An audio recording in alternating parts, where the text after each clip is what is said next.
दूर बसे एक गांव में एक किसान रहता था, रमेश। सालों की सूखे ने उसकी जमीन को बंजर और उसके हौसले को तोड़ दिया था।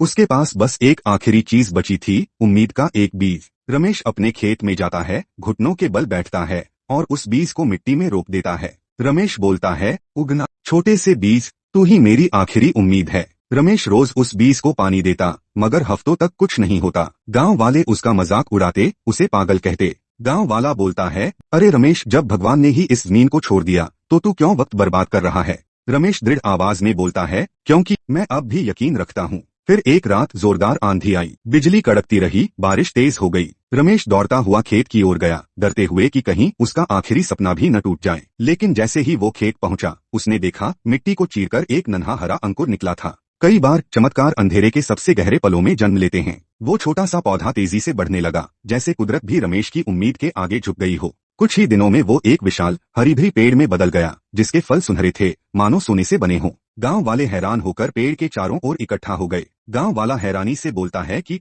ये तो चमत्कार है, सोने का पेड़। रमेश ने एक फल तोड़ा, वो भारी था और उसकी चमक सोने जैसी थी। उसने फल को फोड़ा और अंदर से अंगारों की तरह चमकते बीज निकले। लेकिन ये कोई साधारण पेड़ नहीं था, इसके फलों में ऐसे बीज थे जो दुनिया की किसी भी बंजर जमीन में जीवन उगा सकते थे। रमेश ने वो बीज गांव वालों में बांट दिए, सबने मिलकर पूरे गांव में बीज बो दिए। धीरे धीरे वो सूखी जमीन हरी भरी हो गई, गांव में खुशहाली लौट आई। कुछ महीनों बाद गांव में हर तरफ हरियाली थी, बच्चे पेड़ के नीचे खेलते, लोग खुशियां मनाते। गांव वाला जश्न में जाम उठाते हुए बोलता है, रमेश के नाम उस इंसान के लिए जिसने कभी हार नहीं मानी। रमेश मुस्कुराता है, उस सुनहरे पेड़ की ओर देखता है। एक बीज से पूरा जंगल खड़ा हो गया, एक इंसान के विश्वास से पूरा गांव खिल उठा।